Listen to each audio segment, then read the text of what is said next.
নমস্কাৰ ইছান নিউজৰ বিশেষ অনুষ্ঠান যুৱমনলৈ স্বাগতম জনাই ষ্টুডিঅ'ত মই নেত্ৰজিৎ বৰা। প্ৰিয় দৰ্শক, সাম্প্ৰতিক সময়ত দুটা বিষয় খুবেই চৰ্চিত।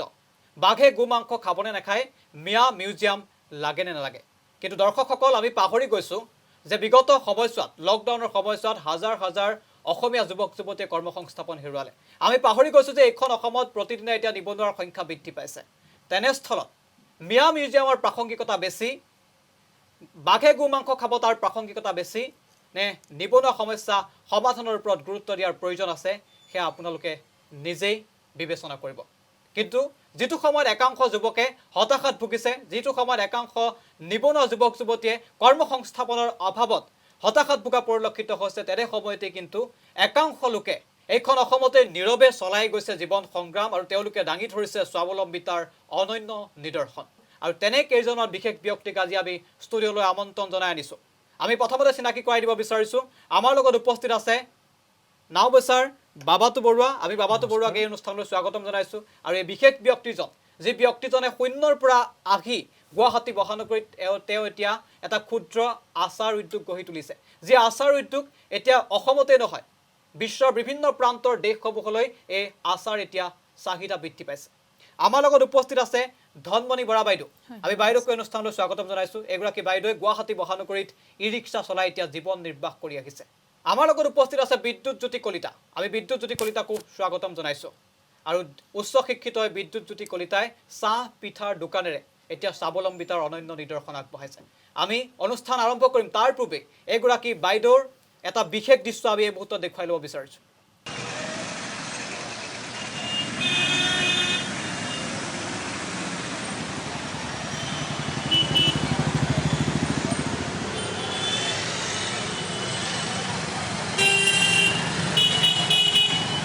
আৰু এইগৰাকী ধনমণি বৰা, আৰু ধনমণি বৰাৰ বিশেষ দৃশ্য আপোনালোকে দেখিলে। যিটো সময়ত নিবনুৱাসকল হতাশাত ভুগিছে, তেনে সময়ত বাইদেউ হৈছে আদৰ্শৰ প্ৰতীক।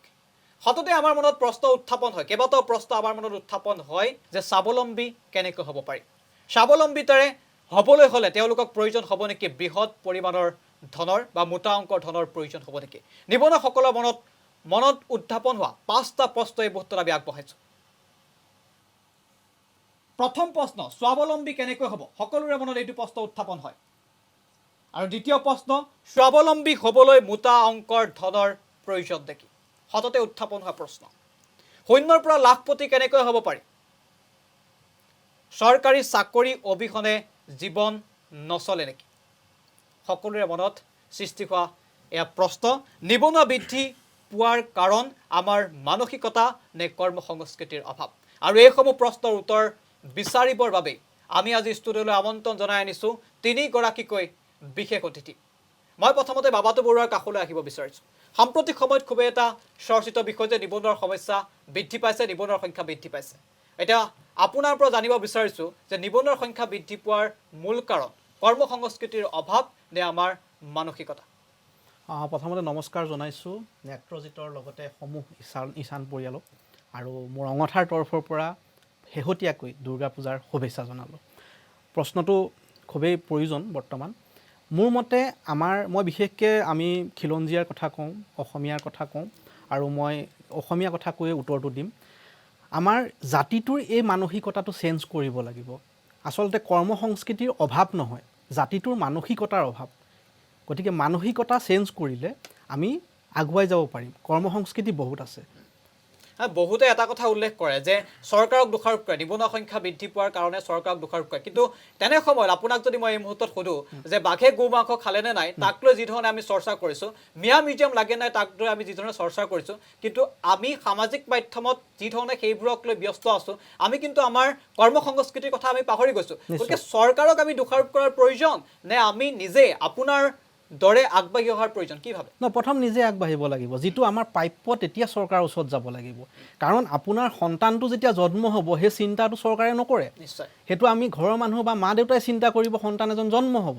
জন্ম হোৱাৰ পিছত যেতিয়া চৰকাৰে চিন্তা তেওঁ নকৰে, তাৰপিছত জন্ম হোৱাৰ পিছত যিখিনি প্ৰাপ্য, ধৰি লওক মেডিকেলৰ পৰা ধৰি লওক যিখিনি প্ৰাপ্য, সেইখিনি আমি অধিকাৰ বিচাৰিব লাগিব। ঠিক তেনেধৰণে কৰ্ম সংস্কৃতিটো প্ৰথমতে আমি নিজে গঢ়ি তুলিব লাগিব আপোনাৰ বৃহৎ টকা নাই আপুনি আদানী আম্বানী হ'ব নোৱাৰে প্ৰথমতে আপোনাৰ নিজৰে যি আছে তাকে সৰুকৈ আগবাঢ়িব লাগিব সেই প্ৰাপ্যটো তেতিয়া যদি কিবা পায় তেতিয়াহে আমি চৰকাৰক সহায় ল'ব লাগিব মই নিশ্চয় বিদ্যুৎজ্যোতি কলিতাৰ কাষলৈ আহিব বিচাৰিছোঁ আপুনি উচ্চ শিক্ষিত এজন যুৱক আপুনি চৰকাৰী চাকৰি নিবিচাৰিলে কিন্তু আপুনি চাহ আৰু পিঠাৰ দোকানেৰে এতিয়া নিজে স্বাৱলম্বী হৈছে অকণমান যদি নিজৰ বিষয়ে কয় আপুনি কেনেদৰে আহিছিল আপোনাৰ সংগ্ৰামখনৰ বিষয়ে যদি অকণমান কয় মানে তেতিয়া এটা দিন আছিলে যে 2016 মই জাষ্ট ইউনিভাৰ্চিটিৰ পৰা ওলাইছিলোঁ আৰু তেতিয়া মই ডিবেট ছেক্ৰেটাৰী আছিলোঁ ষ্টুডেণ্ট ইউনিয়নৰ আৰু মোৰ ওলাওঁতে জেনেৰেলি আমাৰ মেম্বাৰখিনি ওলাওঁতে পলম হয় ছেপ্টেম্বৰ লাষ্টৰ ফালে ওলাইছিলোঁ ওলাই উঠি মানে এনেকুৱা এটা কণ্ডিশ্যন আছিলে যে মই ঘৰলৈ ঘূৰি নাযাওঁ আমাৰ বহুত লগৰ ল'ৰা ছোৱালী ঘৰলৈ ঘূৰি গৈছিলে তেতিয়া চিটুৱেশ্যনটো আছিলে মই ঘৰলৈ ঘূৰি নাযাওঁ যে গুৱাহাটীতে কিবা এটা কৰিম আৰু তেতিয়া প্ৰথম মানে জোৰ তিনিআলি গণেশগুৰি এনেকৈ 4-5টামান ঠাইত মানে ফুটপাথতে লাৰুৰ পিঠা একদম ফ্ৰেছ ভালকৈ বনাই আনি মাৰ পৰা বনাই আনি গুৱাহাটীত ফুটপাথতে দিয়া গৈছিলে আৰু প্ৰায় মোৰ 2-3 হাজাৰ টকা ইনভেষ্টমেণ্ট আছিলে তেতিয়া ফাৰ্ষ্ট আৰু ইমান ভালকৈ বনোৱাৰ পিছতো আচলতে মোৰ 169 সেইখিনিয়ে বিক্ৰী হৈছিলে মানে আৰু তেতিয়া মোৰ বেয়া লাগিছিলে যে আচলতে গুৱাহাটী মানুহে কিয় মানে ইমান ভালকৈ বনোৱাৰ পিছতো কিয় নাখায় মানে জেনেৰেলি পেকেজিং ফুড খায় লাৰু পিঠাৰ মই ইমান ধুনীয়াকৈ বনাই দিছোঁ গতিকে সেই কনচেপ্টটো মোৰ তেতিয়া থাকি গ'ল মানে যে এদিন মই যদি পাৰোঁ গুৱাহাটীত মই চেষ্টা চলাম আৰু প্ৰায় 3 বছৰ মই গুৱাহাটীত এইখিনিৰ কাৰণে ষ্ট্ৰাগল কৰিছোঁ আৰু তাৰপিছতে ফুৰুকা আপুনি কিমান টকা মূলধন হিচাপে হাতত লৈ আগবাঢ়িছে এতিয়াতো ফুৰুকা যেতিয়া বনাইছোঁ ফুৰুকা যোৱাবাৰ যেতিয়া হ'ল তেতিয়া মোৰ নিজাকৈ 2,000 টকা একদম নিজৰ মাত্ৰ 2,000 টকালৈ আপুনি আজি প্ৰতিষ্ঠিত এগৰাকী ব্যৱসায়ী আপোনাৰ আজিৰ দিনটোত যদি আমি উপাৰ্জনৰ কথা সুধোঁ নিশ্চিতভাৱে এজন চৰকাৰী চাকৰিতকৈ আপোনাৰ উপাৰ্জন বেছি আৰু গুৱাহাটীৰ চানমাৰী নিচিনা ঠাইত আপুনি এখন চাহৰ দোকান দি এতিয়া এজন প্ৰতিষ্ঠিত ব্যৱসায়লৈ ৰূপান্তৰ হৈছে গতিকে যিটো এটা প্ৰশ্ন উত্থাপন হয় সাধাৰণতে যে যদি আমি স্বাৱলম্বী হ'বলৈ হয় মোটা অংকৰ ধনৰ প্ৰয়োজন নেকি আপুনিতো প্ৰমাণ কৰিছে যে মোটা অংকৰ ধনৰ প্ৰয়োজন নাই কিমান মান ধনৰ প্ৰয়োজন আপুনি যদি সাধাৰণ অৰ্থত আমাৰ দৰ্শকসকলক বুজাই দিয়ে মানে প্ৰথম কথাটো থাকে যে মোৰ নিজৰ ইচ্ছা থাকিব লাগিব ইচ্ছা থাকিলেও নহ'ব ইচ্ছাটো মানে বহুত বেছি সাহস থাকিব লাগিব যে মই কৰিমেই মানে কোনো ফেক্টৰ ইয়াত আহি নপৰে বহুতে এটা অভিযোগ কৰে যে আমাৰ পইচা নাই আমি কেনেকৈ স্বাৱলম্বী হ'ম আমি কেনেকৈ এখন দোকান খুলিম কেনেকৈ ব্যৱসায় আৰম্ভ কৰিম পইচা নাই বুলি ক'লেতো নহ'ব মানে প্ৰথম কথা হৈছে যে মোৰ দেউতা নাই ফাৰ্ষ্ট কথা 13 বছৰ আগতে ঢুকাইছে তাৰপিছত মই নিজে ঘৰৰ ডাঙৰ মোৰ মা আৰু ভাইটি আছে আৰু মই নিজে ইউনিভাৰ্চিটিৰ পৰা ওলাই অহাৰ পিছত মোৰ লগ বন্ধুৰ ৰুমত কটাইছোঁ মানে মই 3-4 মাহ বেলেগৰ ৰুমত কটাইছোঁ য'ত মোৰ নিজে ভাড়া ল'ব পৰা নাই মোৰ মাহীয়ে মোক ৰাখিছে 3-4 দিন এনেকুৱা কটাইছোঁ ফুটপাথতো এদিন কটাইছোঁ মানে তাৰপিছত যেতিয়া মোৰ ইচ্ছা গ'ল যে মই কৰিব ইচ্ছা গ'ল কিবা এটা কৰিব লাগে গুৱাহাটীত থাকিব লাগে ঘৰ বেক কৰিব নালাগে তেতিয়া মোৰ আমাক ক'ব লাগিব যে ৰাজনীতি বিজ্ঞান বিভাগৰ গুৱাহাটী বিশ্ববিদ্যালয়ৰ অধ্যাপক মানে ননীগোপাল মহন্ত ছাৰৰ আণ্ডাৰত মই 2 বছৰ কাম কৰিছোঁ south east centre as a research assistant আৰু সেইখিনি সময়ত মোৰ অলপ ধন আহিছে কিন্তু সেইখিনি মোৰ মূলধন হ'ব নোৱাৰে আৰু সেই মূলধনখিনি যেতিয়া মোৰ 2,000 টকা আছিলে ফুৰুকা ষ্টাৰ্ট কৰাৰ আগত মোৰ বন্ধু বান্ধৱী যিমান আছিলে মই তেওঁলোকক মানে কল কৰিছোঁ চবকে মাতিছোঁ এদিন মই বহাইছোঁ যে মোৰ এইটো কনচেপ্ট মই এনেকুৱা কৰিব খুজিছোঁ আৰু সেই মুহূৰ্তত মই য'ত আজি চানমাৰী ৰুম পাইছোঁ সেইজন মোৰ মাহী হয় সম্পৰ্কীয় মাহী আৰু তেওঁ মোক ছাপোৰ্ট কৰিলে বহুতখিনি ৰুমটো পোৱাৰ ক্ষেত্ৰত লগতে মোৰ যিমান 5-6জন যি বন্ধু বান্ধৱী আছে সেই গোটেইখিনি ফাইনেন্সিয়েলি হেল্প কৰিছে আপুনি 2,000 টকাৰ পৰা আজি প্ৰায় লাখ টকা আপুনি উপাৰ্জন কৰিবলৈ সক্ষম হৈছে গতিকে এই মুহূৰ্তত আমি এইটোৱে ক'ব লাগিব প্ৰিয় দৰ্শক এজন যুৱক মাষ্টাৰ ডিগ্ৰী তেওঁ কমপ্লিট কৰিছে উচ্চ শিক্ষিত যুৱক চৰকাৰী চাকৰি নিবিচাৰি ফুটপাথত জীৱন কটাই বৰ্তমান তেওঁ 2,000 টকা ইনভেষ্ট কৰি আজি 2 লাখ টকাৰ সম্পত্তি তেওঁ গোটাবলৈ সক্ষম হৈছে আজি এজন চৰকাৰী চাকৰিয়াতকৈ তেওঁৰ উপাৰ্জন ভাল চানমাৰীৰ এটা ব্যস্ত জেগাত তেওঁ চাহ আৰু পিঠাৰ দোকান দি আছে আৰু খুবেই জনপ্ৰিয় তেওঁৰ সেই বিশেষ দোকানখন নাম হৈছে ফুৰুকা আমি এই মুহূৰ্তত বাইদেউ কাষলৈ আহিব বিচাৰিছোঁ বাইদেউ আপুনি এগৰাকী মহিলা আৰু সততে প্ৰশ্ন উত্থাপন হয় বহু মহিলাই কয় যে তেওঁলোকৰ হাতত চৰকাৰী চাকৰি নাথাকে বহু মহিলাই উপাৰ্জনক লৈ চিন্তিত হৈ পৰে আৰু বহু মহিলাই নিজৰ অৰ্থনৈতিকভাৱে স্বাৱলম্বী নোহোৱাৰ কাৰণে কেতিয়াবা স্বামী গৃহৰ নিৰ্যাতনৰ অভিযোগো বিভিন্ন সময়ত উত্থাপিত হয় আপুনি এগৰাকী মহিলা গতিকে চৰকাৰী চাকৰি নহ'লেও মহিলাসকলে কাম কৰি খাব নোৱাৰেনে পাৰে কেনেদৰে আগবাঢ়িব পাৰে ময়ো তেনেকুৱা বহুত সমস্যাৰ সন্মুখীন হৈছিলোঁ তেতিয়া মই যেতিয়া মতা মানুহবিলাকে মই ৰাস্তাত চাইছিলোঁ যে কোনে কেনেকৈ কি কৰি মানে চলিছে খাইছে তেতিয়া মই কি কৰিম পইচাটো বেলেগক খুজিলে নাপায় মই বহুত দিন 1.5 বছৰ আজি 2 বছৰ হ'ল ৰিক্সা চলোৱা তাৰ 1.5 বছৰমান আগৰ পৰাই মই ৰিক্সাখন কিনিম বুলিও মানে মোৰ মানে পইচাখিনি মোৰ মানে মজুত নহয় মানে হাতত নৰখে এইটো সমস্যা আহে সেইটো সমস্যা আপুনি যেতিয়া মংগলদৈৰ পৰা গুৱাহাটীলৈ আহিছিল তেতিয়া অৱস্থা কেনে ধৰণৰ আছিল আৰু এতিয়াৰ অৱস্থা আপোনাৰ কেনে ধৰণৰ তেতিয়াতো আজি সেইটো 2004 চনৰ কথা তেতিয়া আমি দুজন আছিলোঁ হাজবেণ্ড আৰু মই এতিয়া ল'ৰা ছোৱালী আছে মাজত আৰু জীৱনটোত বহুত খেলি মেলি আৰু এখন মানে বহুত ডাঙৰ মানে নাটক পাৰ হৈ তাৰ গৈছে পিছতে আপুনি আহি এতিয়া আপুনি নিজে স্বাৱলম্বী হৈছে আপুনি নিজে এটা ই-ৰিক্সা চলাইছে গুৱাহাটীৰ মাজমজিয়াত আৰু ই-ৰিক্সা চলাই আপুনি এতিয়া আন যিসকল মহিলা তেওঁলোকৰ বাবে আদৰ্শ কিন্তু বাইদেউ এই মুহূৰ্তত এটা প্ৰশ্ন উত্থাপন হয় বা সুধিবলৈ মন যায় যে আপুনি যেতিয়া ই-ৰিক্সাখন চলাই আপোনাৰ কেতিয়াও লাজ নালাগে নে কাৰণ এনে ধৰণৰ এটা মানসিকতা আমাৰ মনত আছে মহিলাসকলে সাধাৰণতে কাম কৰিবলৈ লাজ কৰে আপোনাৰ লাজ নালাগে নেকি আপুনি এগৰাকী মহিলা যেতিয়া অভাৱে মানুহক মানে অনবৰত অভাৱে আগুৰি থাকে তেতিয়া লাষ্ট বস্তুটো মনত নাহে মানে কেনেকৈ চলিব পাৰোঁ কোনোবাই হাঁহিছে যদিও সেইটো মই মানে হেৰি নকৰোঁ যাৰ যিটো ইচ্ছা আৰু মানে কোনোবাই ভালকৈ কৈছে কোনোবাই বেয়াকৈ কৈছে প্ৰথম দিনা ৰাস্তাত ওলাওঁতে ভালকৈ চলাব পৰা নাই মানে হাল্লা চিল্লা মানে বহুত আৰু মানে ভালো লাগিছে বেছিভাগ মানুহে মানে মোক ভালেই কৈছে বাইদেউ মানে কথাটো হ'ল যে সাহসৰ প্ৰয়োজন অকল যদি আপুনি আগবাঢ়িবলৈ হয় নিশ্চিতভাৱে সাহসৰ প্ৰয়োজন আপোনাৰ হাতততো কোনো ধৰণৰ তেনে ধৰণৰ মোটা অংকৰ ধন নাছিলে তাৰ পিছতো আপুনি আজি স্বাৱলম্বী আপুনি লাজ কৰা নাই আপুনি সংকোচ কৰা নাই আপুনি তেনেদৰে আগবাঢ়ি আহিছে আৰু আপুনি আন মহিলাসকলৰ বাবে আদৰ্শ কিন্তু বাইদেউ এই মুহূৰ্তত এটাই ডাঙৰ প্ৰশ্নটো হ'ল যে সাহসৰ কিমান প্ৰয়োজন আছে যদি এনেদৰে স্বাৱলম্বী হ'বলৈ হয় সাহস লাগিব কাৰণ ৰাস্তাত মানে ধমকি দিয়াও মানুহ আছে যে এইটো কিয় কৰিছা ইয়াত নৰখিবি মানে বিশেষকৈ আৰু ভাড়া গাড়ী বহুত চলি থাকে তাত ভাড়া উঠালে দম দিয়ে তেনেকুৱা ধৰণে মানে কথাৰ পূৰা মানে হেৰি থাকিব লাগিব জোৰ থাকিব লাগিব এতিয়া সেইদিনা যেতিয়া মেজিক আৰু বাছবিলাক বন্ধ কৰিছিল তে ৰাস্তাটো পইচা খোজে যে ইয়াত চলাইছে 20 টকা মই কিহৰ কাৰণে দিব লাগে পইচা আপুনি কিমান টকালৈ আপুনি আৰম্ভ কৰিছিলে এই সংগ্ৰাম মই পইচা মানে তাতে 55,000 দিব লাগে আৰু দিলে এতিয়া বেংকে বাকীখিনি অন্ধ্ৰ বেংকে লোন দিছে এতিয়াতো লকডাউনৰ পৰা মই দিবও পৰা নাই পইচা আপুনি যেতিয়া আৰম্ভ কৰিছিলে আপোনাৰ যথেষ্ট কষ্ট হৈছিলে সেই পইচা গোটাবলৈ হয় আৰু তাৰ পিছতে আপুনি পিছদিনাৰ পৰা ৰিক্সাখন চলাব নাজানিলেও উলিয়াব লগা হৈছে হাতত পইচা নাই যে ল'ৰা ছোৱালী দুটা মই খুৱাব লাগিব 100 টকা হ'লেও আনিব লাগিব মই কাৰণ সিহঁতক গধূলি মই ব্ৰেড এটা হ'লেও আনি দিব লাগিব খাবৰ কাৰণে তাৰমানে ৰিক্সাখন চলাব নাজানিলেও মই ওলাই গৈছোঁ মানে লাজৰ কাৰণে মই মানে ঘামত ভিজি গৈছোঁ লাজৰ কাৰণে নহয় মানে কেনেকৈ মই চলাবৰ কাৰণে কিমান কষ্ট হয় আপোনাৰ কষ্ট বহুত হয় ৰাতিপুৱা মানে ৰুমত আহি থাকোঁ ল'ৰা ছোৱালী দুটা থাকে স্কুল থকা কেইদিন মানে ভালেই এতিয়া স্কুল নাই যে বহুত মানে সিহঁতকো চাবও লাগে ওলাই যাব লাগে আপোনালোক তিনিওজন এতিয়া আন ব্যক্তিসকলৰ বাবে আদৰ্শ যিটো সময়ত একাংশই নিবনুৱা যুৱক যুৱতীয়ে এতিয়া নিজে কৰ্মসংস্থাপন বিচাৰি হাবাথুৰি খাইছে চৰকাৰী চাকৰিৰ পিছত দৌৰি আছে আপোনালোক কিন্তু তেওঁলোকৰ বাবে আদৰ্শ মই বাবাতু বৰুৱাৰ কাষলৈ এই মুহূৰ্তত আহিব বিচাৰিছোঁ আপোনাৰ যি অঙঠা আচাৰ সেই অঙঠা আচাৰৰ চাহিদা কিন্তু এতিয়া অসমত নহয় বিশ্বৰ বিভিন্ন প্ৰান্তৰ দেশসমূহলৈ আপুনি আচাৰ এতিয়া যোগান ধৰে আপুনি শূন্যৰ পৰা কেনেকৈ আৰম্ভ কৰিছিল আপুনি যেটো শূন্যৰ পৰা আৰম্ভ কৰিছিল বুলি আমি গম পাওঁ গতিকে শূন্যৰ পৰা আপুনি কেনেকৈ আৰম্ভ কৰিছিল আৰু ইমান দূৰ যে আপুনি পালে আপুনি কেনেদৰে আগবাঢ়িল অকমান যদি কয় প্ৰথম কথা মোৰ ইনভেষ্টমেণ্ট কিমান বুলি ক'লে সকলোৱে হাঁহিব মোৰ 150 টকা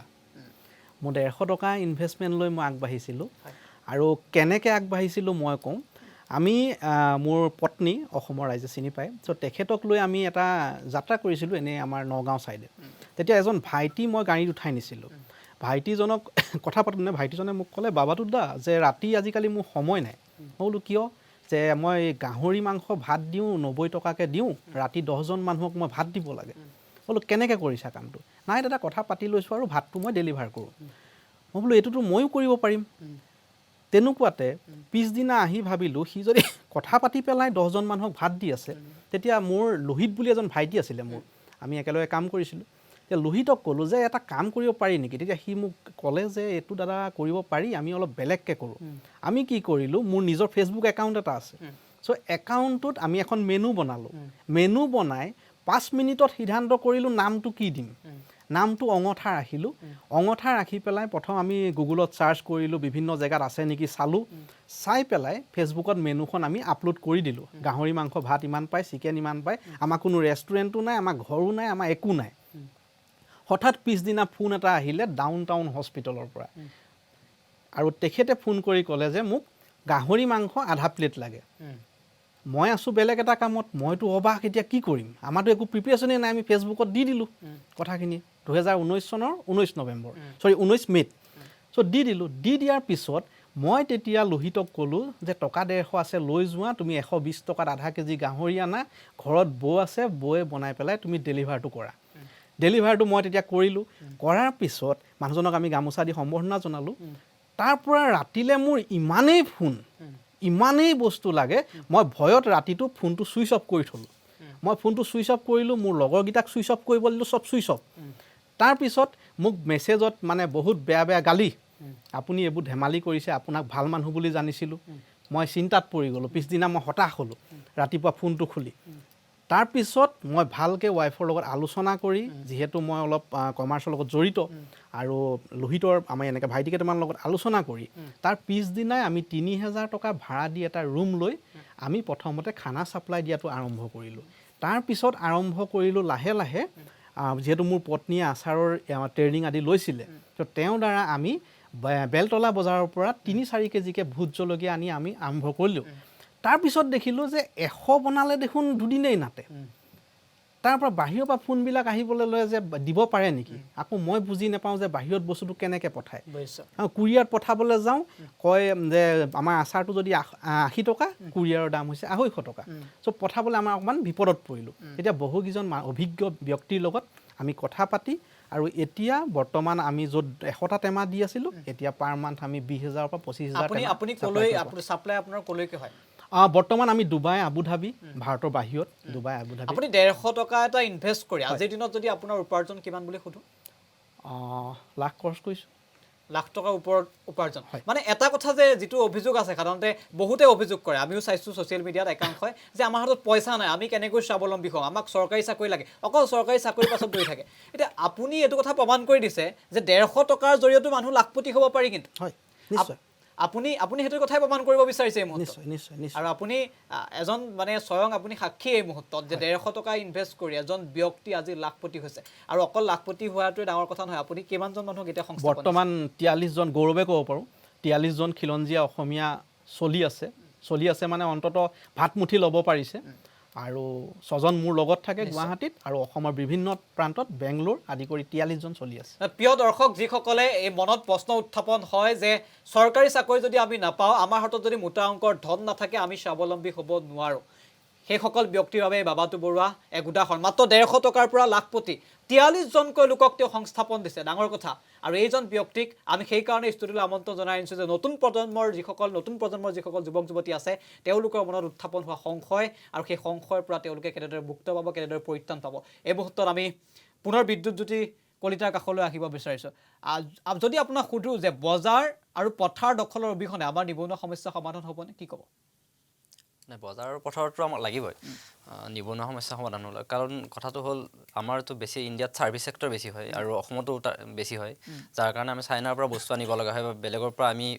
আমদানি কৰিব লগা হয় যেতিয়া বজাৰ পথাৰ আমাৰ ল'ৰাই দখল কৰিব তেতিয়াহ'লে আমাৰ নিবনুৱা সমস্যা সমাধান হ'ব প্ৰথম কথা হ'ল যে সেই উৎপাদনটো আমাৰ নিজে কৰিলে যে ফুড ছেক্টৰে হওক নাম বাবাতু দাদা আছে তেখেতসকলে ফুড ছেক্টৰ বা যিকোনো ছেক্টৰত যেতিয়া আমি প্ৰডাকশ্যন লেভেললৈ গুচি যাম উৎপাদন লেভেললৈ গুচি যাম তেতিয়াহ'লে আমাৰ নিবনুৱা সমস্যাটো মানে আমি নভবাকৈ মানে সমাধান হৈ থাকিব তেতিয়া চৰকাৰে চাকৰি দিব নালাগে বা আমাৰ যিসকল ইঞ্জিনিয়াৰ আছে বা যিসকল টেকনিচিয়ান আছে তেওঁলোকৰো কোনো ভাবিবলগীয়া ব্যৱস্থা নাথাকে তেতিয়াও আজিৰ তাৰিখত আপুনি আপোনাৰ ভুৰুকাৰ জৰিয়তে কেইজনক সংস্থাপন দিছে ভুৰুকাৰ মানে এতিয়া আমি প্ৰডাকশ্যনটো কৰা নাই আমাৰতো এখন ৰেষ্টুৰেণ্ট আপোনাক মই এই মুহূৰ্তত সুধিব বিচাৰিছোঁ আপুনি মাষ্টাৰ ডিগ্ৰী কৰিলে আপুনি যে চাহ বনালে পিঠা বনালে আপোনাৰ লাজ নালাগে চাহ পিঠা বনাবলৈ এটাতো আমাৰ বহুতে আমি লাজ কৰোঁ আমি চাহ বনাম আমি পিঠা বনাম আমি ফুটপাথত থাকিম ফুটপাথত চাহ বেচিম এইটোতো এটা লাজ বা সংকোচ তেনেধৰণৰ মনোভাৱ এটা আহে আপোনাৰ লাজ লগা নাছিল নেকি না লাষ্ট প্ৰথম মোৰ লগা নাই কাৰণ মই মক টেষ্ট দিছিলোঁ মানে যেনেকৈ আমাৰ UPSC APSC প্ৰিপাৰেশ্যন কৰিলে মক টেষ্ট দিয়ে সেনেকৈ মই যোৱাবাৰ 2019ৰ পূজাত মই বেলতলা লক্ষী মন্দিৰত দোকান এখন দিছিলোঁ মোৰ বন্ধু এজনৰ লগত পূজাত দোকান দি মানে মোৰ যিটো লাজ আছিলে মানে সেই যিটো বা মই APSC মই মেইনছো দিছিলোঁ যোৱা বছৰ গতিকে সেই পঢ়াৰ যিটো এটা লাজ আছিলে টেগ এটা আছিলে মোৰ সেই লাজটো মই ভাঙি লৈছিলোঁ দোকানখন দি সেই মক টেষ্টটোৱে মোক বহুতখিনি হেল্প কৰিলে আৰু তাৰপিছত যেতিয়া ভুৰুকা ষ্টাৰ্ট কৰিলোঁ সেই লাজটো নোহোৱাই হ'ল মানে মই লাজৰ কথা এইকাৰণে আপোনাক সুধিছোঁ বহুতে কিন্তু মনত সেই প্ৰশ্নটো থাকে বা সেই সংকটটো থাকে যে মই লাজ পাম নেকি মই চাহ বেচিলে কাৰণ আপুনি মাষ্টাৰ ডিগ্ৰী কৰিছে গুৱাহাটী বিশ্ববিদ্যালয় কৰিছে পলিটিকেল ডিপাৰ্টমেণ্টত কৰিছে ৰাজনীতি বিজ্ঞানৰ এজন ছাত্ৰ হৈ আপুনি চাহৰ দোকান দিছে আপুনি পিঠা বনাই ফুটপাথত বিক্ৰী কৰে গতিকে মানে এটা কথা এই মুহূৰ্তত ক'ব পাৰি নেকি যে য'ত যিসকল ব্যক্তিৰ লাজ থাকে বা যিসকলৰ সাহস নাথাকে যিসকলে ভাবে যে কামৰ সৰুবৰ নাই বুলি এটা কথা আছে তেওঁলোকে জীৱনত সফল হ'ব নোৱাৰে বা সফল হ'বলৈ হ'লে মানে আপোনাৰ লাজ সংকোচ এৰিব লাগিব লাজ সংকোচটো এৰিব লাগিব আৰু লাজ সংকোচ নহয় একচুৱেলি সেইটো আমি এলেহুৱা আছিলোঁ লাজ সংকোচটো অসমত আমি এলেহুৱা বুলি শব্দটো ব্যৱহাৰ কৰিব পাৰোঁ কাৰণ বাকী আপুনি চাওক যিমান ষ্টাৰ্টআপ হৈছে বাংগালোৰ বা হায়দৰাবাদ বা গুৰুগ্ৰাম মাক জীয়াকে ষ্টাৰ্ট কৰিছে হয়তো ঘৰৰ পৰা সৰুকৈ দাদাই যেনেকৈ ক'লে যে 150 টকাৰ পৰা ষ্টাৰ্ট কৰিছে হয়তো ঘৈণীয়েক গিৰিয়াকে ষ্টাৰ্ট কৰিছে মামা আৰ্থ বুলি এটা মুখত ঘোৱা আছে মানে প্ৰসাধন সামগ্ৰী আছে তেওঁলোকে ঘৈণীয়েক আৰু গিৰিয়াকে ষ্টাৰ্ট কৰিছে ঘৰৰ পৰা আজি মামা আৰ্থক শিল্পা চেট্টীয়ে ইনভেষ্টমেণ্ট কৰিছে লকডাউনৰ আগত তেওঁলোকৰ আছিলে 700 কোটি টকা তেওঁলোকৰ ভেলুৱেশ্যন আছিলে মামা আৰ্থৰ আৰু আজি 2000 কৰোৰ মানে 7 মাহ পিছত গতিকে এই লাজ ভাঙিব লাগিব লাজ কৰিবলৈ নালাগে আৰু সাহসী হ'ব লাগে এটা কথা আপোনাক সুধো আপুনি যেতিয়া মাষ্টাৰ ডিগ্ৰী কৰি পেলাই আপুনি চাকৰি নকৰিলে বহু মানুহেতো বিভিন্ন সময়ত প্ৰশ্ন আপোনাক নিশ্চয় কৰিছে যে তই চৰকাৰী চাকৰি নকৰি কিয় চাহ বিক্ৰী কৰিলি সেইটো প্ৰশ্ন চাগে আপুনি সন্মুখীন হৈছে আৰু এনেধৰণৰ প্ৰশ্নৰ সন্মুখীন হ'ব বুলি কিন্তু একাংশ নতুন প্ৰজন্মৰ যুৱক যুৱতীয়ে ভয় কৰে কিন্তু কি ক'ব তেওঁলোকক না আচলতে সেই যে প্ৰশ্নটো মোক কৰা নাই সেইটোৱে মোৰ কাৰণে আটাইতকৈ ডাঙৰ মানে বেনিফিট হয় উপহাৰ হয় সেই প্ৰশ্নটো কৰাৰ কাৰণে মোৰ ভিতৰত এটা চেলেঞ্জ এটা থাকে যে সেই চেলেঞ্জটোৰ কাৰণে মই বহুত বেছি মাইলেজ পাই যাওঁ মানে চৰকাৰী চাকৰি নকৰিলেও মানুহ এজন স্বাৱলম্বী হ'ব পাৰে আৰু চৰকাৰী চাকৰিয়ে মানে জীৱন নহয় সেই কথাটো আপুনি ক'ব বিচাৰে চিয়'ৰ চৰকাৰী চাকৰি নাপালেও চলিব পাৰে কিন্তু কথাটো হ'ল তাতকৈ ইম্পৰ্টেণ্ট কথা যে মানুহে ছাপোৰ্ট কৰিব লাগিব মোৰ আটাইতকৈ ভাল হৈছে যে মোৰ যিমান লগৰ বন্ধু আছিলে ইউনিভাৰ্চিটি কলেজ বা মোৰ স্কুল পৰ্যায়ৰ পৰা আনকি বিশ্ববিদ্যালয়ৰ ছাৰসকলেও এতিয়া তেওঁলোকে শ্বেয়াৰ কৰিছে নিজে ফেচবুক পোষ্টত দিছে মোৰ নিউজ পাব্লিছ হৈছে বা ছাৰসকল আহিছে এইটো ছাপোৰ্টটো থাকিলে এই লাজ শংকা ভয় একো নাথাকে না বহুতেতো চৰকাৰী চাকৰিৰ পাছতে অকল দৌৰি ফুৰে আৰু এটা কথা আপোনাক এই মুহূৰ্তত সুধিব বিচাৰিছোঁ আপুনি যেতিয়া আৰম্ভ কৰিছিল আপোনাৰ লোকচান হ'ব বুলি ভয় লগা নাছিল না লোকচানৰ কথা অহাই নাছিলে মোৰ এতিয়া কাৰণ লোকচান এইকাৰণে নাই কাৰণ মোৰ জীৱনত হেৰুৱাবলৈ একো নাই ন মোৰ একোৱেই নাই গুৱাহাটীত ঘৰ নাই একো নাই জাষ্ট গাঁৱত ঘৰ আছে গতিকে মই ষ্টাৰ্ট কৰিব লৈছোঁ বহুতে যেতিয়া কাম এটা আৰম্ভ কৰিব বিচাৰে তেওঁলোকৰ মনত মই সাধাৰণ মানুহবিলাকৰ যিটো মনত প্ৰশ্ন হয় তেওঁলোকে যদি ভাবে যে মই 20,000 টকা এটা ইনভেষ্ট কৰিলোঁ 20,000 টকাটো যদি মোৰ লোকচান হয় তেতিয়াহ'লে মোৰ কি হ'ব সেই মনত এইটো প্ৰশ্ন হয় আপোনাৰ মনত সেই প্ৰশ্নটো কিয় অহা নাছিল তেতিয়া মানে ফাৰ্ষ্ট এইকাৰণে অহা নাই যে মই শংকা নাছিলেই মোৰ ব্ৰেইনত মোৰ এটা মানে দাদাই যেনেকৈ ক'লে বাবাটো দাদাই যে একদম জেদ এটা থাকে মানে ভিতৰত সেই জেদটোৱে হয়তো আজিও এতিয়া মোৰ জেদ মানে কাৰণ এতিয়া কৈছোঁ যে আপোনাৰ লকডাউনৰ ফলতো মোৰ বহুত লছ হৈছে কাৰণ মোৰ নিজৰ হেৰি ভাড়া আছে ফুৰুকাৰ ভাড়া আছে মই থকা ৰুমৰ ভাড়া আছে বহুত পেণ্ডিং হৈ গৈছে সেই পেণ্ডিং হোৱাৰ ফলতো মই ভয় খোৱা নাই এইকাৰণে যে এটা হেৰি ৰাখিছোঁ সাহস এটা ৰাখিছোঁ যে মই এইখিনি উপায় কৰিব প্ৰথম কথাটো সাহস আৰু আপুনি প্ৰথমতে লোকচানৰ কথাটো ভাবি ল'ব নালাগে আৰু ধৈৰ্য্যৰ প্ৰয়োজন ধৈৰ্য আৰু সাহস এই দুটা মেইন বাকীখিনি তাৰপিছত নিশ্চয় মই বাইদেউ কাষলৈ এই মুহূৰ্তত আহিব বিচাৰিছোঁ বাইদেউ এটা ষ্টেটাছ মেইনটেইন কৰে আপুনি সেইটো কথা নিশ্চয় সুধিছে বহুতে ষ্টেটাছ মেইনটেইন কৰিবৰ কাৰণে চৰকাৰী চাকৰি বিচাৰে এটা অভিযোগ আছে আমি বিভিন্ন সময়ত শুনা পাওঁ গতিকে ষ্টেটাছ মেইনটেইন কৰিবলৈ যে চৰকাৰী চাকৰি বিচাৰে এনেই কাম কৰিলে ষ্টেটাছ পোৱা নাযায় নেকি পায় কষ্ট কৰি খালে ষ্টেটাছ নাপায় নেকি এতিয়া চৰকাৰী চাকৰিলে যদি ৰখি সদায় বহি থাকোঁ খাম কেনেকৈ চলিম কেনেকৈ বহুতে ষ্টেটাছ মেইনটেইন কৰিবৰ কাৰণেই আচলতে এনেধৰণৰ কামৰ পৰা আঁতৰি থাকে নেকি যে অকল চাকৰি তাতেই তেওঁলোকে মানে গুৰুত্ব দিয়ে আৰু ষ্টেটাছ মেইনটেইন কৰিবৰ কাৰণে এনেধৰণৰ কাম নকৰে নেকি আপুনি কি ভাবে সেইটো নহয় এতিয়া চৰকাৰী চাকৰিলে ৰখি থাকিলে মোৰ দুটা ল'ৰা ছোৱালী আছে মইতো খুৱাব লাগিব কামৰ মানে যেতিয়া বেলেগৰ আণ্ডাৰত কাম কৰা যায় তেতিয়া মানে সময়খিনি বেলেগক দিয়া যায় নিজৰ মূল্যটো নাপায় মানে কেতিয়াও কেইটামান টকা দিব আৰু কেতিয়া দিব মাহটো পাৰ হ'লেও মানে সেই মানে সময়ত পাব বুলি মানে আশা নাই ল'ৰা ছোৱালীক এটা বস্তু আনি খুৱাব নোৱাৰি সময়ত মানে সিহঁতক চাব আহিব নোৱাৰি তেনেকুৱা অসুখ হৈছে সিহঁতক চাব নোৱাৰি সময়ত মানে যে গধূলি ছুটি তেতিয়াহে আপুনি আহিব পাৰিব আপুনি 4 বছৰ ধৰি ৰিক্সা চলাই আছে নেকি মই 18 চনৰ পৰা চলালোঁ 8 মাৰ্চৰ পৰা লকডাউনৰ সময়ছোৱাত আপুনি কেনেকৈ চলিলে মই লকডাউনত ফাৰ্ষ্ট মই গাঁৱলৈ গ'লোঁ ঠিক প্ৰথম 2 দিন স্কুল বন্ধ দিছে তেতিয়া মানে এনেকুৱা লকডাউন নহয় আৰু ফাৰ্ষ্ট 2 দিন স্কুল বন্ধ দিছে তেতিয়া মানে ঘৰত দেউতা মোৰ বহুত বয়স হৈছে মানে মই ফোন কৰিলোঁ আৰু যে মই অলপমান কিবা কাম আছে গাঁৱতো মই যাওঁ কৈছে আহা মই ৰিক্সাখন ভাড়া দিলোঁ 2 দিনৰ কাৰণে মাত্ৰ স্কুল 2 দিন বন্ধ স্কুল 2 দিন গুচি যোৱাৰ লগে লগে পুৰা লকডাউন মানুহ ওলাব নোৱাৰে ৰাস্তাত আপুনি ঘৰতে থাকিলা কিন্তু এতিয়া আপোনাৰ ল'ৰা ছোৱালী আপুনি চলাই আছে গুৱাহাটীৰ ৰুম ভাড়া দি আপুনি আছে গতিকে আপুনি ই ৰিক্সা চলাই আপোনাৰ সম্ভৱ হয়গৈনে সম্ভৱ মানে মোৰ ৰিক্সা যেতিয়া চলাই আছিলোঁ তেতিয়া চলি আছিলোঁ যেতিয়া বন্ধ হৈ গ'ল মানে মই ভাড়া দিব পৰা নাছিলোঁ গাঁৱত মই যেন তেন চলিছিলোঁ তাত মানে দেউতাও আছে অলপ কিবা বিচাৰিব নালাগে দেউতাই নিজে ধৰক ল'ৰা ছোৱালী দুটাক দেখি কিবা এটা খোৱা লোৱাখিনি দেউতাই আপুনি এতিয়া যদি আনৰ তলত আপুনি কৈছে উল্লেখ কৰিছে যে আনৰ তলত কাম কৰিলে সেই স্বাধীনতাটো পোৱা নাযায় আপুনি এটা স্বাধীনভাৱে কাম কৰিব পাৰিছে আৰু আপুনি নিশ্চয় এখন ঘৰ চলাই আছে ই ৰিক্সা চলাই গুৱাহাটী মহানগৰীত গতিকে নিশ্চয় আপুনি এটা খুব সুন্দৰভাৱে আপুনি এটা জীৱন চলাই আছে এই মুহূৰ্তত গতিকে মানুহে এনেকৈও মানে জীৱন চলাব পাৰে হয় পাৰে মানে আপোনাৰ কাৰোবাৰ আণ্ডাৰত কাম নকৰি চৰকাৰী চাকৰি নকৰি এনেতো চলাব পাৰে ঠিক আছে মই বাবাটো বৰুৱাৰ কাষলৈ আহিব বিচাৰিছোঁ আচলতে এই মুহূৰ্তত এটা ডাঙৰ প্ৰশ্নটো হৈছে যে সপোন ডাঙৰ হ'ব লাগে নে সম্পত্তি বিশাল থাকিব লাগে সপোন ডাঙৰ হ'ব লাগে সপোন লাগিব সপোন থাকিলে সম্পত্তি কাক লৈ গৌৰৱ হয়তো দেউতাই ঘটা হ'ব লাগিব নহয় আজু ককাই ঘটা হ'ব লাগিব তোমাৰ নাম ক'ত তাত তোমাৰ নাম নাই যদি নিজৰ নামটো প্ৰতিষ্ঠা কৰিবলৈ হয় তেতিয়াহ'লে সপোন ডাঙৰ হ'ব লাগিব যদি হাতত পইচা নাথাকে তেতিয়াহ'লে এজন যুৱকে হাতত যদি পইচা নাথাকে তেওঁ কেনেকৈ আগবাঢ়িব নিশ্চয় আগবাঢ়িব পাৰিব মই প্ৰথমতেই কৈছোঁ আমাৰ মানসিকতাৰ অভাৱ প্ৰথম অসমত আপোনাৰ কৰ্ম সংস্কৃতিৰ অভাৱ নহয় এতিয়া বিহাৰৰ পৰা আহি আমাৰ ইয়াত চুলি কাটে এজন চুলি কটা মানুহ আমি নেগলিফাই কৰি চাওঁ কিন্তু যদি আমি ভালকৈ কেলকুলেশ্যন কৰোঁ তেওঁ পাৰ ডে 1000ৰ পৰা 1500 টকা ইনকাম কৰি আছে যদি চুলি কাটিবলৈ কেপিটেল কিমান লাগিব এখন ফণীৰ দাম কিমান এখন কেঁচিৰ দাম কিমান অৰ্থাৎ 500 টকা 500 টকাটো গোটাব নোৱাৰিলে দুদিন হাজিৰা কৰক কোনো প্ৰব্লেম নাই দুদিন হাজিৰা কৰি 1000 টকা গোটাই লৈ পেলাই এদিনত 500 টকা দি পেলাই আৰম্ভ কৰিব পাৰে বহুতেতো লাজ কৰে যে মই চুলি কিয় কাটিম ইমান পঢ়িলোঁ মেলিলোঁ চুলি কাটিম নেকি নহয় যদি তেওঁ লাজ কৰে তেওঁ যদি নিবনুৱা হয়তো চাগে তেওঁ ঘৰৰ অৱস্থা বেয়া সেইকাৰণে লাজ কৰে আৰু নিবনুৱা হয়তো যদি তেখেতৰ আভিজাত্য পৰিয়াল হয় তেওঁ চাকৰি এটা মেনেজ কৰিব যদি তেওঁ দুখীয়াই যদি ঘৰত পানী পৰিবলৈ লাজ নকৰে তেতিয়াহ'লে এইবোৰ কামত কিয় লাজ আৰু দ্বিতীয় কথাটো হৈ গ'ল লাজ কাক কৰিব লাগে যোনবিলাক মানুহৰ ঘৰৰ পানী টেংকিত পইচা ওলায় মেডিয়া আগত ওলায় সেইবোৰ কথা লাজ কৰিব লাগে আজি আমি কৰিছোঁ আমাৰ সকলো অপেন আমাৰ সুন্দৰ টোপনি যায় আমাৰ মন গ'লে ৰাতিপুৱা 8টাত উঠিব পাওঁ আমি ৰাতিপুৱা 6টাত ফোনলৈ CBIত ভয়ত আমি থাকিব নালাগে আমি সুখী গতিকে আমাৰ কি হ'ল আজি আমি অপেন আজি চোৱা আজি মই কিবা এটা ঘটিছোঁ 43জনক কিবা এটা কৰিছোঁ আজি সংস্থাপন দিছোঁ এজন মালিক হিচাপে মই মালিক হৈ ভাল পাওঁ কিন্তু মই আজি চুট্টাই মাৰি পেলাই মই আহিব পাৰোঁ কিন্তু মই নিজৰ ব্ৰেনাৰটো ফ'কাছ কৰিছোঁ কিয় ফ'কাছ কৰিছোঁ মই ভাল পাওঁ মই ফেচবুক প্ৰফাইল বা ছ'চিয়েল ছাইটতো দেখিব যে মই আচাৰ বেপাৰী বুলি গৌৰৱ কৰোঁ এটা ডাঙৰ প্ৰশ্ন মাজে সময়ে উত্থাপন হ'বলগীয়া হয় বা বিভিন্ন সাধাৰণ এটা প্ৰশ্ন কথাটো হৈছে যে চৰকাৰী চাকৰি যদি নাথাকে তেতিয়াহ'লে ভাল ছোৱালী এজনী পোৱা নাযায় বিয়া দিয়া নহয় বা বিয়া পাতিবলৈ ছোৱালী পোৱা নাযায় এনেধৰণৰ এটা অভিযোগ থাকে আপুনিতো চৰকাৰী চাকৰি কৰা নাই এতিয়া কথাটো হ'ল এজন চৰকাৰী চাকৰিয়ালতকৈ আপোনাৰতো ইনকম বেছি গতিকে চাবলৈ গ'লে চৰকাৰী চাকৰিৰ মানসিকতাই কিন্তু আমাক ধ্বংস কৰা নাই ডেফিনেটলি ধ্বংস কৰিছে প্ৰথম যে মই মানসিকতাৰ কথাত যে তুমি প্ৰথমতেই মোক সুধিছিলা মই সেই কথাটোতে ক'বলৈ গৈছোঁ প্ৰথম কথা হৈছে ছোৱালীৰ কথা আমি যিহেতু গাঁৱৰ ল'ৰা আমি তলৰ ফালৰ পৰা বস্তুবিলাক চাওঁ প্ৰথম কথা হ'ল চাকৰি ব্যৱসায় এজনে ছোৱালী এজনী দিব পৰা এতিয়াও চিন্তাধাৰাটো আমাৰ সমাজত অহা নাই দ্বিতীয় কথাটো হৈ গ'ল ল'ৰাজনে কি কৰে সেইটো ইম্পৰ্টেণ্টটো বেছি দিয়ে ছোৱালীগৰাকীয়ে কিয় কৰিব নোৱাৰে তেওঁতো মাষ্টাৰ ডিগ্ৰী থাকে তেওঁ গ্ৰেজুৱেশ্যন হৈ থাকে আজি বাইদেউ উদাহৰণ বাইদেউ কৰিছে ইয়াত হাঁহিবলগীয়া কি কথাটো আছে বাইদেউ কৰি দেখাইছে গতিকে আমাৰ এই ছিষ্টেমটো আমুকৰ ল'ৰাটোৱে ব্ৰইলাৰ কাটে আমুকৰ ল'ৰাটোৱে চব্জিহে বিক্ৰী কৰে আমুকৰ ল'ৰাটোৱে পিঠা বিক্ৰী কৰি চলিছে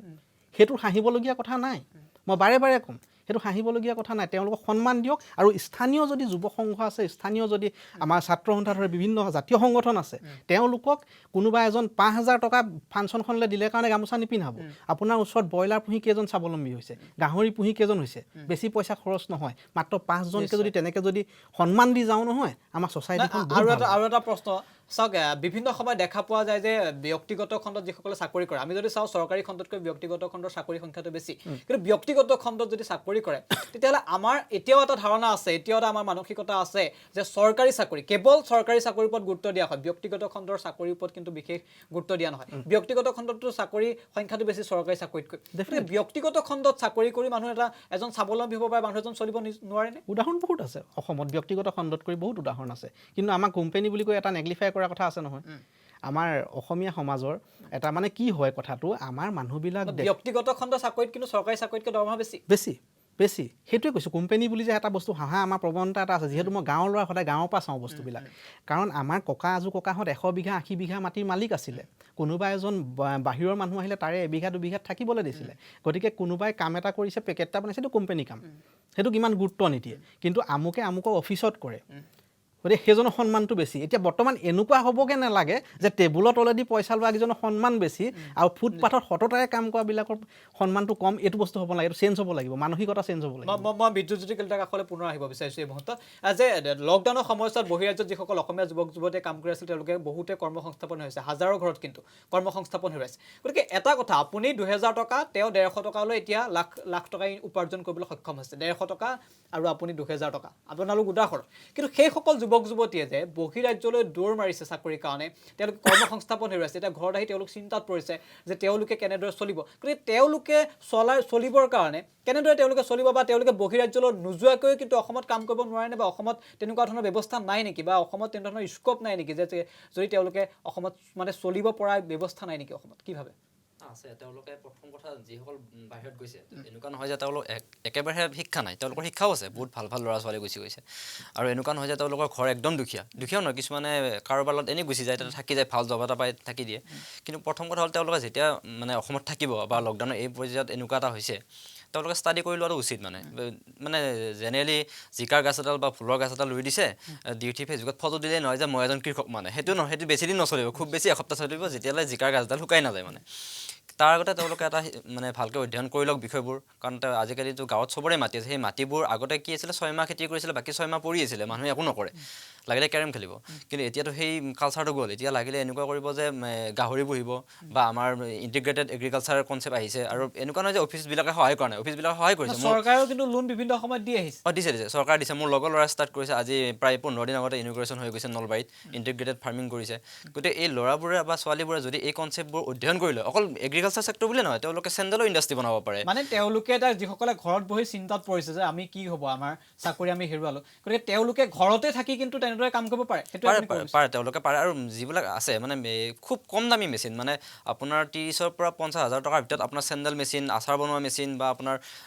যিবিলাক এনেকুৱা আছে মানে আৰু টি চাৰ্ট পেইণ্টিং মেচিন এই গোটেইবোৰ পাই যায় বা কাপ পেইণ্টিং কৰিব পাৰে আপুনি বা ডিছ বনাব পাৰে 1 লাখ মান 1.5 লাখ মান টকা পৰি যায় গতিকে এনেকুৱাত যদি তেওঁলোকে 2 লাখ মানৰ ভিতৰত যদি গাঁৱতে বা ঘৰতে ইনভেষ্টমেণ্ট লৈ লয় আৰু লগত নিজৰ যিখিনি খেলা ল'ৰা ছোৱালী কেৰম খেলাত 4জন ল'ৰা থাকিলে সেই 4জনৰ লগত কাম ষ্টাৰ্ট কৰিলে প্ৰথমতে আৰু গাঁৱত সেনেকৈ ৰিভলিউশ্যন আহিব যদি কোনোবা এজনে কৰে মই আজি ষ্টাৰ্ট কৰিছোঁ মোৰ গাঁৱত দেখি তোৰ 2জন ল'ৰা আগবাঢ়ি আহিলে সেনেকৈ এটা ৰিভলিউশ্যন ষ্টাৰ্ট নিজৰ খেতিডৰাৰ জৰিয়তেও কিন্তু তেওঁলোকে এতিয়া এই মুহূৰ্তত চাকৰি নিবিচৰাকৈ চলিব পাৰে একদম নিশ্চিতভাৱে পাৰে চাওক আপুনি আৰু এটা কথা তেওঁ ইতিমধ্যে উল্লেখ কৰিছে বাবাটো বৰুৱাই যে আমাৰ ইয়াত বহিৰাজ্য একাংশ লোকে আহি ইয়াত চুলি কাটি আছে বিভিন্ন ব্যৱসায় আৰম্ভ কৰিছে কিন্তু আমাৰ অসমীয়াৰ তেনেধৰণৰ ব্যৱসায় নাই কিন্তু যদি চাবলৈ যায় কিন্তু তেনেধৰণৰ ব্যৱসায়বিলাক নথকাৰ কি কাৰণ বুলি ভাবে মানে অসমীয়া মানুহসকল সেই ব্যৱসায়বিলাকৰ লগত জড়িত নোহোৱাৰ কাৰণটো কি বুলি ভাবে এইটো এটা সামাজিক প্ৰথা বুলিয়ে ক'ব পাৰি সামাজিক প্ৰথা এইকাৰণে ক'ব পাৰি যে মই সৰুৰ পৰা ঘৰত যেতিয়া ডাঙৰ হৈছোঁ যে নাপিত বুলি কোৱা হয় নাপিত বুলি ক'লে সমাজৰ এটা একদম লোৱাৰ ক্লাছ কিন্তু আমি ভবা নাই যে এই নাপিতৰ ব্যৱসায়খন বা আমাৰ যে এচি ভাল কৰে ল'ৰাজন বা লাইনৰ ৱেৰিং কৰে ল'ৰাজন এই গোটেই মানুহখিনি লগত লৈ পুনেৰ পৰা বহুত ডাঙৰ মানে ইউনিকৰ্ণ ষ্টাৰ্টআপ এটা ষ্টাৰ্ট হৈছে মানে আৰু গুৱাহাটীত যদি সেই কামটো কৰে যে এটা কোম্পানীৰ নামটো এটাই হয় কিন্তু কামবোৰ বহুত কাম কৰে তাৰমানে যে কাৰোবাক চুলি মালিচ কৰিব লাগে বডি মাছাজ কৰিব লাগে যে লাইন ভাল কৰিব লাগে গেছ ভাল কৰিব লাগে এই গোটেইবোৰ কাম লৈ উঠি এটা কোম্পানী হিচাপে যদি আগবাঢ়ি যাব পাৰে তেতিয়াহ'লে আমাৰ এই যিবোৰ সামাজিক প্ৰথা নোহোৱা হ'ব মানে চৰকাৰী চাকৰিতকৈতো তেওঁলোকৰ চাকৰি এটাতকৈ তেওঁলোকৰতো মানে উপাৰ্জন বেছি আৰু আটাইতকৈ ডাঙৰ কথা যে এইটো মোৰ বিগেষ্ট মটিভেশ্যন এই যে মই চুলি কাটিব যাওঁ মেক্সিমাম মই গাঁৱত যেতিয়া চুলি কাটিছোঁ তেতিয়া দেখিছোঁ যে বিহাৰী মানুহে চুলি কাটে এতিয়া গুৱাহাটীত চুলি কাটি আছোঁ এই গোটেইবোৰ বিহাৰী মানুহ মই তেওঁলোক মানে ইণ্ডিয়ান হয় অসমীয়া বা ইণ্ডিয়ানৰ মাজত সেইটো মই ডিভিজন আনিব খোজা নাই কিন্তু যে অসমত আহি তেওঁলোকে পাৰিছে আমাৰ সেই লাজটো কিয় আৰু আচলতে সেই বিহাৰীয়ে চুলি কাটাটোৱে মোৰ যেতিয়া চুলি কাটি থাকোঁ মই এনেই বহি নাথাকোঁ আৰু বিগেষ্ট মটিভেশ্যন মোৰ কাৰণে আপুনি এটা কথা চাওক যদি ব্যৱসায়ী আমাৰ হাতলৈ নাহে যদি বজাৰখন আমাৰ হাতলৈ নাহে তেতিয়াহ'লে সম্ভৱ নে আমি জাতিটো বাচি থকাটো সম্ভৱ নে আমি মানে আচলতে অৰ্থনৈতিকভাৱে স্বতন্ত্ৰ বা স্বাৱলম্বী হোৱাটো সম্ভৱ নে নহয় সেইটো কেতিয়াও নহয় আপুনি যিমানবোৰ সংগঠন আছে যিমানবোৰ ৰাজনৈতিক দল আছে যোনে যিমান নকওক মানে আপোনাৰ বজাৰ বা পথৰৰ কথা আপুনি যেতিয়া নিজে নাহিব এতিয়া মই আহিছোঁ কাৰণে গম পাওঁ আজি মই এটকাৰ মূল্যটো গম পাওঁ কাৰণ চানমাৰীত 5 টকাৰ পৰা চাহ দিব ষ্টাৰ্ট কৰিছোঁ ফ্ৰেছ চাহ মানে য'ত ফ্ৰেছ মানে এইকাৰণে কৈছোঁ যে আমাৰ পানীও বেছিকৈ নাথাকে মানে আৰু এতিয়া সেই বস্তুটো ইনক্ৰিজ কৰাব সক্ষম হ'লোঁ লগতে বেলেগ চাহ আমি আনিলোঁ গতিকে যেতিয়া লাজ নাথাকিব বা এইবোৰ মানে আমাৰ সমাজৰ যিটো প্ৰথা আছে যে আমাৰ ল'ৰাই চাহৰ দোকান দিছে চাহৰ দোকান দিলে যেতিয়া ইজ্জত কৰিব মোৰ মায়ে মোক ইজ্জত কৰে মোৰ মা মোক লৈ লাজ নকৰে এনেকুৱা নহয় যে মোৰ মা পঢ়া নাই মোৰ মা 91ৰ আগত দিছপুৰ কলেজত পঢ়ি যোৱা গতিকে যেতিয়া ইজ্জত কৰিব তেতিয়া নাথাকে লাজবোৰ নিশ্চয় মই আপোনাৰ কাষলৈ আহিব বিচাৰিছোঁ এতিয়া অসমত দুটা বিষয় খুব চৰ্চিত হৈ আছে মিয়া মিউজিয়াম লাগে নে নালাগে বাঘে মানে গো মাংস খাবলৈ নাখায় আৰু সেই বিষয়টোক লৈ ছ'চিয়েল মিডিয়াত নতুন প্ৰজন্মৰ পৰা আৰম্ভ কৰি সকলোৱে এটা ট্ৰেণ্ডৰ সৃষ্টি কৰিছে গতিকে আমি ছ'চিয়েল মিডিয়াত যিধৰণে ব্যস্ত হৈ থাকোঁ আমি তাত বিশেষভাৱে গুৰুত্ব দিয়াৰ প্ৰয়োজন নে আমি কৰ্ম সংস্কৃতি বা নিবনুৱা সমস্যা সমাধান এনেদৰে কামত বেছি গুৰুত্ব দিয়াৰ প্ৰয়োজন নে কেৱল চৰকাৰক দোষাৰোপ কৰিয়ে আমাৰ চাকৰি নাই আমি চাকৰি পোৱা নাই তেনেদৰে সেই মানসিকতাটো লৈ জীয়াই থকাৰ প্ৰয়োজন নে কোনটো বিশেষ প্ৰয়োজন বুলি ভাবে নহয় ছ'চিয়েল মিডিয়াৰ কথা ক'বলৈ যাওঁতেনে ছ'চিয়েল মিডিয়াত যিটো যে ট্ৰল কৰা প্ৰক্ৰিয়া যিটো কাৰবাৰ চলি আছে তাৰে একমাত্ৰ কাৰণ কিন্তু নিবনুৱা আজি তুমি ব্যস্ত তেওঁ ব্যস্ত মই ব্যস্ত আমাক কিন্তু কাৰোবাক ট্ৰল কৰি থাকিবলৈ আমাৰ সময় নাই একমাত্ৰ কাৰণ নিবনুৱা আৰু নিবনুৱা তেওঁলোকে এতিয়া 25-26 বছৰৰ পৰা যিখিনি গ্ৰেজুৱেশ্যন কৰি কমপ্লিট কৰিলে 21 বছৰ বা 22 বছৰ বয়স হ'ল তেওঁলোকে যদি 22 বছৰৰ পৰা 26 বছৰলৈকে ঠিক আছে গভৰ্ণমেণ্ট চাকৰি এটা বিচাৰিছে নেপালে 26 বছৰৰ পৰা যদি আকৌ ছ'চিয়েল মাধ্যমত এইবোৰ কৰা ব্যৱহাৰ কৰে তেওঁ গৈ পেলাই 35 বা 36 এজত তেওঁ চিন্তা কৰিব চিন্তা কৰি শেষত তেওঁ দুখীয়া হ'ব দুখীয়া হৈ পেলাই পিছত চৰকাৰক গালি পাৰিব তেওঁ সেই সঠিক টাইমটোত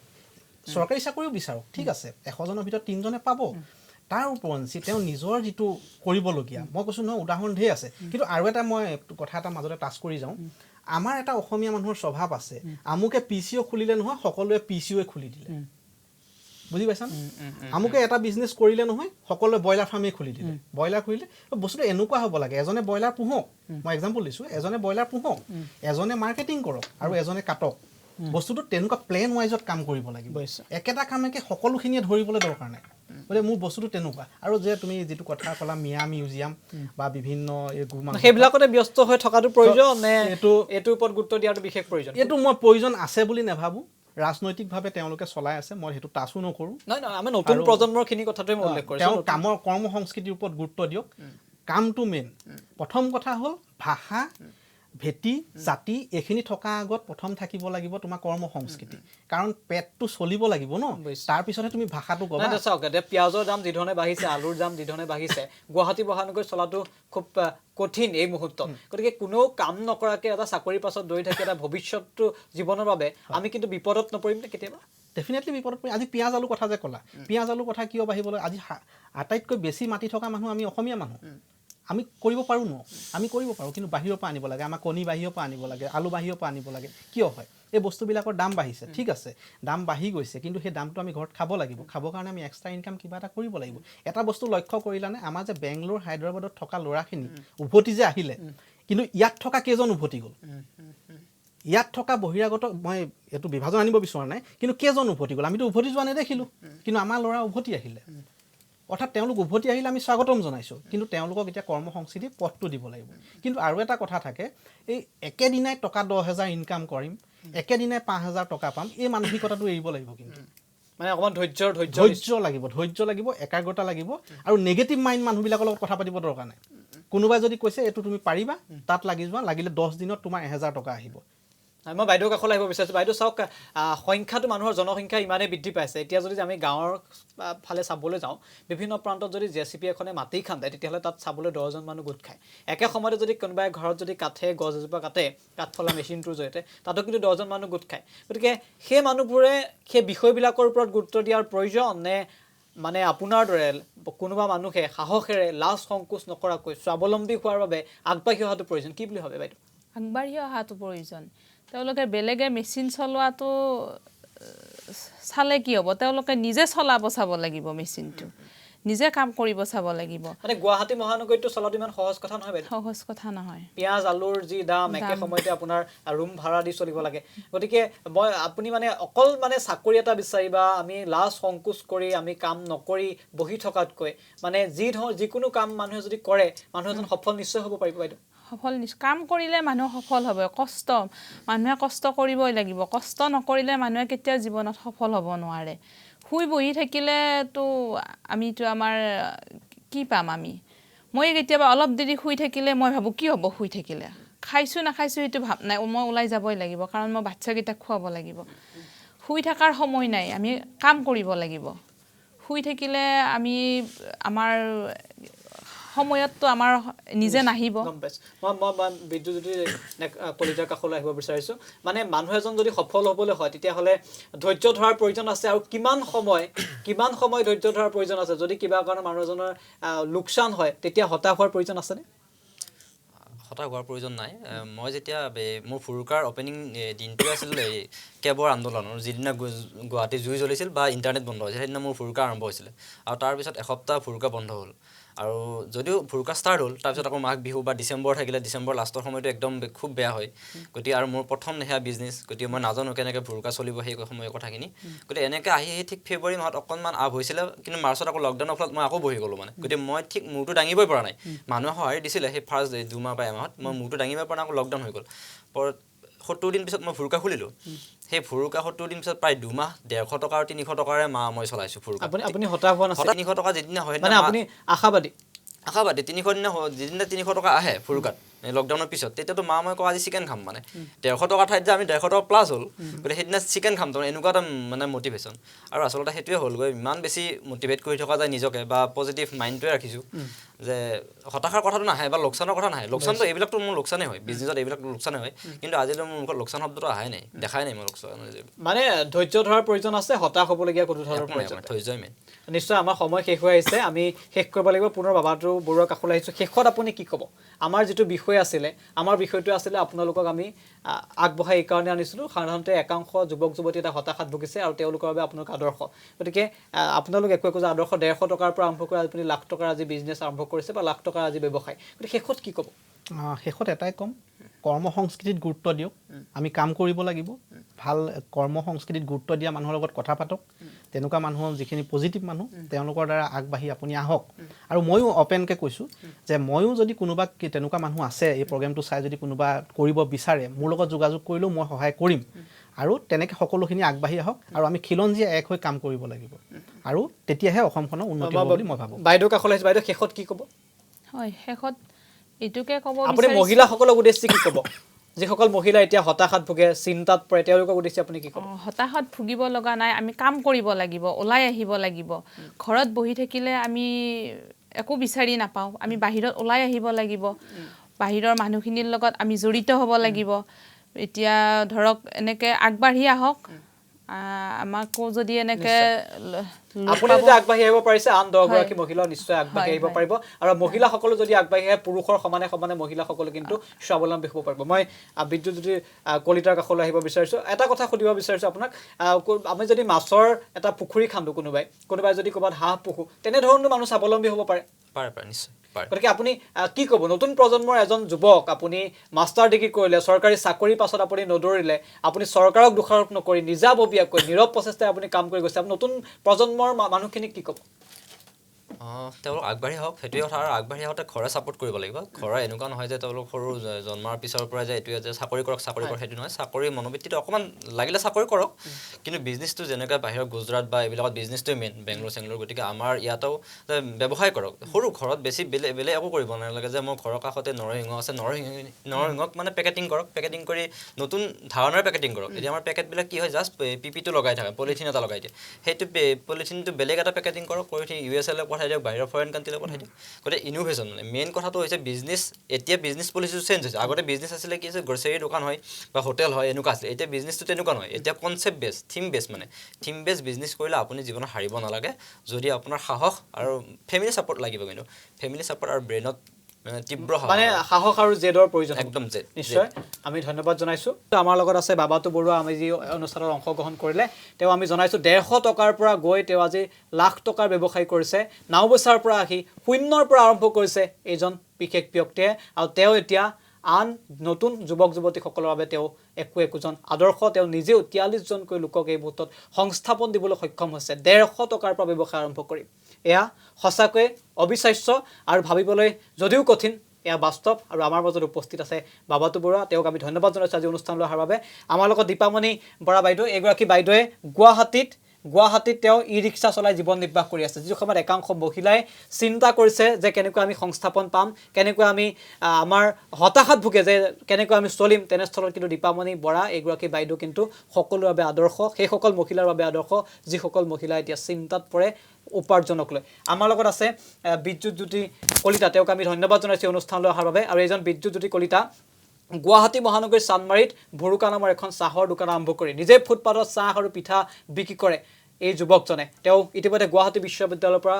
ৰাজনীতি বিজ্ঞান বিভাগত তেওঁ স্নাতকোত্তৰ ডিগ্ৰী লৈ এই যুৱকজনে চৰকাৰী চাকৰি বিচৰা নাছিল আৰু এই যুৱকজন এতিয়া সকলোৰে বাবে আদৰ্শ আমাৰ সকলোৰে বাবে আদৰ্শ আৰু যাৰ বাবে আজি অনুষ্ঠানলৈ তিনিওজন অতিথিক এই কাৰণেই মাতি আনিলোঁ যে নতুন প্ৰজন্মৰ যিসকল চিন্তাত পৰে তেওঁলোকৰ বাবে এওঁলোক আদৰ্শ আৰু এওঁলোকৰ পৰা শিকিব লগা বহুত আছে আৰু প্ৰিয় দৰ্শক এই তিনিগৰাকী ব্যক্তিক আজি কিয় অতিথি হিচাপে আমন্ত্ৰণ জনাইলোঁ নিশ্চয় অনুভৱ কৰিব পাৰিছে যিটো সময়ত আমি সামাজিক মাধ্যমক লৈ ব্যস্ত হৈ আছোঁ যিটো সময়ত উচ্চ শিক্ষিত হৈ আমি চিন্তাত পৰোঁ আমাৰ উপাৰ্জনক লৈ চিন্তাত পৰোঁ আমি চৰকাৰী চাকৰি নোপোৱাৰ বাবে আমি হতাশ হওঁ তেনেস্থলত কিন্তু এইসকল একোজন উদাহৰণ এইসকল একোজন এনেকুৱা অসমীয়া যি অসমীয়াই বজাৰ বা পথাৰ দখলৰ কথা কিন্তু তেওঁলোকে মুখেৰে নকয় কামেৰে ইতিমধ্যে প্ৰতিফলন কৰিছে গতিকে এনেধৰণৰ এইসকল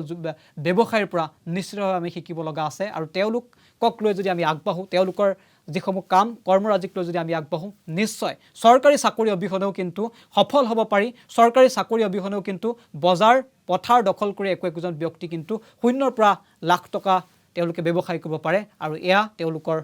বাবে বাস্তৱ উদাহৰণ আমি তিনিওগৰাকীকে ধন্যবাদ জনাইছোঁ আৰু এই অনুষ্ঠানৰ পৰা মই নেত্ৰজিৎ বৰাই বিদায় লৈছোঁ ধন্যবাদ